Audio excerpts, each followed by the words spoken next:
తాకట్లో ఉన్న మీ బంగారాన్ని విడిపించి ఆ రోజు ఆన్లైన్ రేటుకి కొంటాం. Sharma gold company. నమస్కారం, సుమన్ టీవీకి స్వాగతం. నేను మానస. ఈరోజు మనతో పాటు ఉన్నారు ప్రముఖ ఆధ్యాత్మికవేత్త ప్రొఫెసర్ డాక్టర్ ముల్లపూడి సత్యనారాయణమూర్తి గారు. వారితో మాట్లాడదాం. అలాగే జూన్ 15 నుంచి 30 వరకు అంటే పక్ష ఫలితాలు ఏ విధంగా ఉన్నాయి, రాశి ఫలితాలు అనేవి ఏ రాశులకి ఏ విధంగా ఉంటుంది 15 రోజులు అనే విషయాలు తెలుసుకుందాం. గురుగారు నమస్కారం. నమస్కారం మానస. గురుగారు, ముందుగా ఇప్పుడు పక్ష ఫలితాలు తెలుసుకుందాము. అంతకన్నా ముందు ఈ పక్షం అంటే ఈ 15 రోజులు మామూలుగా గ్రహాలు ఏ స్థానాల్లో ఉంటున్నాయి, ఏ గ్రహాల మార్పు వల్ల ఎటువంటి ఫలితాలు అనేవి ఉంటాయనేది ముందుగా తెలుసుకుందాం. జూన్ నెల 2025 సంవత్సరంలో మనకి రాహువు కుంభరాశిలో ఉన్నాడు, కేతువు సింహరాశిలో ఉన్నాడు, కుజుడు కర్కాటక రాశిలో నీచపట్టున్నాడు. ఆయన సింహరాశి ప్రవేశం చేస్తాడు. ఆ తర్వాత అంటే కుజ కేతువుల కలయిక, దీన్నే పిశాచి యోగము, జ్యోతిషాల్లో అదృష్ట యోగాలు ఇలా ఉంటాయి కదా. ఈ మధ్యన వీళ్ళు పిశాచి యోగాన్ని మొదలు పెట్టారనమాట. పిశాచి యోగంలో ధనయోగం, అలా అంటే రెండు కలిస్తే అలా ఉంటాయి అని పితృదేవతలు సంబంధించింది కేతువు కాబట్టి. ఇకపోతే మేషంలో మనకు ఉన్నటువంటి శుక్రుడు వృషభ రాశి స్వక్షేత్రగతుడు అవుతాడు. అలాగే ఈ యొక్క బుధుడు కూడా స్వక్షేత్రంలో ఉన్నటువంటి ఆయన తర్వాత మనకి ఏ రాశికి వస్తాడంటే మిథున రాశిలోకి స్వక్షేత్రగతుడు అవుతాడు.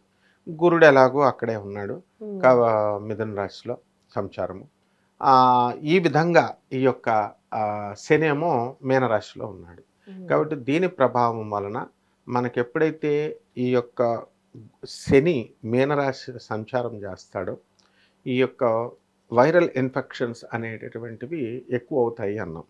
దానికి ఉదాహరణగానే అది పశుపక్షాదులకు కూడా మొత్తము సౌత్ ఇండియాలో తెలుగు ఉభయ రాష్ట్రాలలో తెలంగాణ ఆంధ్ర రాష్ట్రాలలో ఉన్నటువంటి వేములవాడ రాజరాజేశ్వర స్వామి వారి దేవాలయం చూసుకో, అక్కడ కోడెలు అంటే మా గిత్తలు వాటిని దానం చేస్తారు.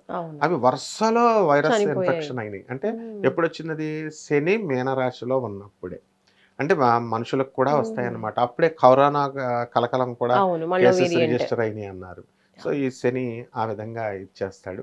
అలాగే ఈ యొక్క కేతువు కుజుడు మనకి సింహరాశిలో ఉండడం అనేటటువంటిది మంచిదే. ఈ విధంగా ద్వాదశ రాశుల మీద కూడా ఈ యొక్క ఫలితాలు వివిధమైనటువంటి ఫలితాలు ఇస్తుందమ్మా. గురుగారు, సింహరాశి వాళ్ళకి ఈ 15 రోజులు ఎలా ఉందంటారు పరిస్థితులు? అలాగే రాశి ఫలితాలు ఏ విధంగా ఉన్నాయో తెలియచేయండి. సింహరాశి వాళ్ళు చాలా బిజీగా ఈ 15 రోజులు ఉంటారనమాట. జూన్ పక్షం అంతా కూడా 15 నుంచి ఫారెన్ నుంచి ఇండియాకి రావడము, ఇండియాలో ఉన్నటువంటి వాళ్ళు ఫారెన్ వెళ్ళడము, దీనికోసం టికెట్లు సామాను సర్దుకోవడము, ఇలాంటివన్నిటితో చాలా బిజీగా ఉంటారు. దూరపు ప్రయాణాలు ఈ సింహరాశి వాళ్ళకి ఖచ్చితంగా చేస్తారు. ఉద్యోగంలో నో ప్రాబ్లం. వృత్తి వ్యాపార ఉద్యోగ విషయాల్లో ఆదాయాల్లో ఏ మార్పులు లేవు, బాగానే వస్తుంది. లాస్ట్ 15 రోజుల కంటే కూడా ఇప్పుడు బాగానే వస్తాయి. అండ్ వీళ్ళకి ఏంటంటే ఈ సింహరాశి వాళ్ళకి లీవులు 7 రోజులే ఉంటాయి కనుక వీళ్ళు ఫారెన్ టూర్స్ వెళ్ళాలి కాబట్టి ఎక్స్టెన్షన్ 3 days చండశాసనుడైన బాస్ కూడా ఇవ్వడం జరుగుతుంది. సో మనకి ఈ సింహరాశి వాళ్ళ జాతకం బాగానే ఉందని చెప్పుకోవాలి. నెక్స్ట్ ఏంటంటే లాభంలో ఉన్నటువంటి గురుగ్రహ ప్రభావం వలన అడవిలో పడేసిన వీళ్ళు ఇన్కమ్స్ అనేటటువంటివి సాధించుకొచ్చేస్తారు. ఇకపోతే జెనరాసిటీ ఎక్కువ ఉంటుంది వీళ్ళకి. ఈ యొక్క సింహరాశి వాళ్ళకి దాన కార్యక్రమాల్లో నిమగ్నమయ్యి ఉంటారు. పేదవాళ్ళకి దానాలు చేయడం ఇవన్నీ కూడా మంచిదే. అలాగే ఈ యొక్క సింహరాశి వాళ్ళకి అష్టమంలో ఉన్నటువంటి శనిగ్రహ ప్రభావం వలన పనులన్నీ కూడా లేటుగా అవుతాయి. దీనికి వీళ్ళు డిస్కరేజ్ అవ్వకూడదు. ఒక పని ఒకళ్ళు స్టార్ట్ చేశారనుకోండి, ఒక ఫస్ట్ టైం అవ్వకపోతే ఇంకా అవ్వడం లేదు కదా అని వదిలేస్తారు. అలా వదలకూడదు. సెకండ్ టైం అవడానికి ఛాన్స్ ఉంటుంది, థర్డ్ టైం అవడానికి ఛాన్స్ ఉంటుంది. So they have to keep on trying అనమాట. అలాగే సప్తమంలో ఉన్నటువంటి రాహుగ్రహ ప్రభావం కుంభరాశిలో ఉన్నాడు కాబట్టి ఈ రాహుగ్రహ ప్రభావం వలన ఏమవుతుందంటే భార్యాభర్తలు ఇద్దరు కూడా ఒకళ్ళొకటి ఒక దెబ్బలాడుకుంటూ ఉంటారు ఫర్ నో రీజన్. ఆ విధంగా ఈ యొక్క వితండ వాదం చేస్తూ ఉంటారు చాలామంది. మరి ఈ భార్యాభర్తల్లో ఎందువలన రీజన్ కూడా నేను చెప్తాను. ఫర్ ఎగ్జాంపుల్, ఇప్పుడు భార్యాభర్తలు, భర్త అమెరికాలో, భార్య ఇండియాలో, లేకపోతే ఇలా ఉన్నారనుకోండి, వాళ్ళకి రాత్రి వీళ్ళకి పగలు, వీళ్ళకి రాత్రి వాళ్ళకి పగలు. వాళ్ళ పాపం పొద్దున్నే లేవగానే ఆ భర్తతో మాట్లాడదామని ఫోన్ చేస్తారు, వీడు మధ్యరాత్రి నిద్రలో ఉంటాడు. అలా అనమాట. చిన్న ఫర్ నో రీజన్స్, సింపుల్ రీజన్స్కి వీళ్ళకి వితండవాదం చేసుకోవడం అనేటటువంటివి జరుగుతాయి. ఇక సినీ రంగంలో ఉన్నటువంటి వాళ్ళకి మంచి ఛాన్సెస్ రావడానికి అవకాశాలు ఉన్నాయి. అండ్ ఈ సింహరాశి వాళ్ళ వల్ల మనకి అవతల వాళ్ళ ఉద్యోగం కూడా పోవడానికి అవకాశాలు ఉంటాయి వీళ్ళ వల్ల. ఎలా అంటే వీళ్ళు వేసే ఫుల్ స్టెప్స్ వల్ల. ఉదాహరణకు ఒక డాక్టర్ ఉన్నారు, ఒక డాక్టరు ఒక హోమం చేసుకోమని పూజారి గారు చెప్పారు, బాగానే ఉంది. చెప్పినప్పుడు చక్కగా వాళ్ళ ఇంట్లోనే చేసుకుంటే సరిపోను. ఆమె గవర్నమెంట్ డాక్టర్ అయినప్పుడు ఆమె గవర్నమెంట్ ఛాంబర్లో చేసుకుంటే ఏమవుతుంది, మిగతా డాక్టర్స్ కంప్లైంట్ చేస్తారు, నర్సులు కంప్లైంట్ చేస్తారు, జాబ్ పోతుంది. అంటే వీళ్ళ వల్ల వీళ్ళకి పోతుంది అన్నమాట. అలా మనము ఇప్పుడు మన హీరో శ్రీకాంత్ గారు ఉన్నారు, మన కాళహస్తి వెళ్ళి దర్శనం చేసుకున్నారు, కాలసర్ప దోష పూజ బాగానే ఉంది. వాళ్ళ ఆ దేవస్థానం పండితులు ఆ దేవస్థానంలో చేస్తుంటే ఏం ప్రాబ్లం ఉండకపోను, పక్కనున్న దేవాలయంలో చేస్తే నువ్వు ఎలా చేస్తావు, మన దేవస్థానం పూజ పక్క దేవాలయం వేద పండితుడిని సస్పెండ్ చేశారు. వీళ్ళని కనుక గమనిస్తే ఇద్దరు కూడా సింహరాశి వాళ్ళు. అంటే సింహరాశి వాళ్ళు అనుకోకుండా తెలియకుండా వీళ్ళు ప్రాబ్లమ్స్లో ఇరుక్కోవడానికి రాహువు శని 2 పాపగ్రహాలు కాసుకొని ఉన్నాయి కాబట్టి. ఇకపోతే జన్మంలో ఉన్నటువంటి కేతువు, జన్మంలో ఉన్నటువంటి కుజగ్రహ ప్రభావాల వల్ల వీళ్ళు ఫుల్ స్పీడ్లో ఉంటారనమాట. ప్రతి పని కూడా యాక్టివ్గా చేయడము, భక్తి, శాంతస్తము ఇవి పెరగడానికి అవకాశాలు ఉంటాయి.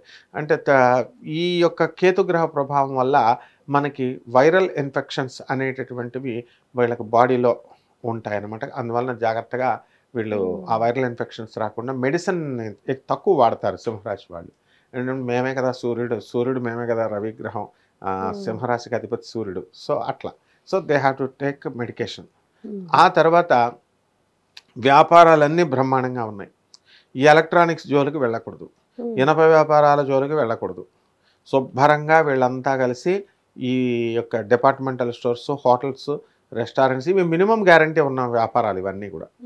సో డబ్బులు ఖచ్చితంగా వస్తాయి. అలాగే షేర్స్ అండ్ స్పెక్యులేషన్స్లో ఆడేటటువంటి వాళ్ళు వీళ్ళు చాలా జాగ్రత్తగా ఆడాలి. ఎందువలంటే ఈ యొక్క బుధుడు గురుడు గ్రహాలు ఇద్దరు కూడా కలిసి మిథున రాశిలో ఉండడం అనేటటువంటిది జరుగుతుంది. ఇక పిల్లలు, సింహరాశి పిల్లల వల్ల విపరీతమైన టెన్షన్ అనుభవించారు. ఇప్పుడు రిలాక్స్ అయిపోతారనమాట. ఎందువలనంటే సీట్లు వచ్చేసినాయి వాళ్ళ పిల్లలకి. మాకు స్టాన్ఫర్డ్ యూనివర్సిటీలో సీట్ కావాలి, మాకు కొలంబియా యూనివర్సిటీలో సీట్ కావాలని వీళ్ళు బెంగళ పెట్టుకుని కూర్చున్నారు అనమాట. ఇప్పుడు వచ్చేసినాయి కాబట్టి ఇంక రిలాక్స్ అయిపోయి శుభ్రంగా దేవాలయాలు ఇవన్నీ కూడా తిరగడం జరుగుతుంది అనమాట. ఏదైతేనేమమ్మా ఈ యొక్క సింహరాశి వాళ్ళంతా కూడా హ్యాపీగా ఖుషీగా ఈ పక్షం రోజులు కూడా బ్రహ్మాండంగా ఉంటారు. రైట్ గురుగారు, మరి సింహరాశి వాళ్ళు ఈ వారం ఈ 15 రోజులంతా కూడా ఎటువంటి పరిహారాలు పాటించాలి? 2 పరిహారాలు పాటించాలి. ఎందుకంటే వితండవాదం చేయకుండా రాహు జపం చేసుకోవాలా, రాహు స్తోత్రాలు చదువుకోవాలా. రాహుకి కిలోంపావు మినుముల్ని ఆవుపేడ రంగు ఉన్నటువంటి వస్త్రాన్నిచ్చి పేద బ్రాహ్మణులకి శనివారం నాడు ఉదయం 8 గంటలకు దానం చేసుకోవాలా. అలాగే శని కూడా బాగుండలేదు కాబట్టి అష్టమ శని, అందువలన శని జపం చేసుకోవాలా, శని స్తోత్రాలు చదువుకోవాలా. శనికి కిలోంపావు నల్ల నువ్వుల్ని, నల్లని వస్త్రాన్ని పేద బ్రాహ్మణులకి ఉదయం 8 గంటలకి ఒకేసారి ఇచ్చేయచ్చు, లేకపోతే 8-5కి అట్లా ఈ 2 దానాలు చేయాలి. అండ్ రావి చెట్టు రెమెడీ మాత్రం కంపల్సరీ పాటించాలి. రావి చెట్టుకి నీళ్లు పోయకుండా ప్రదక్షిణాలు చేసినా ఏం ఉపయోగం లేదు.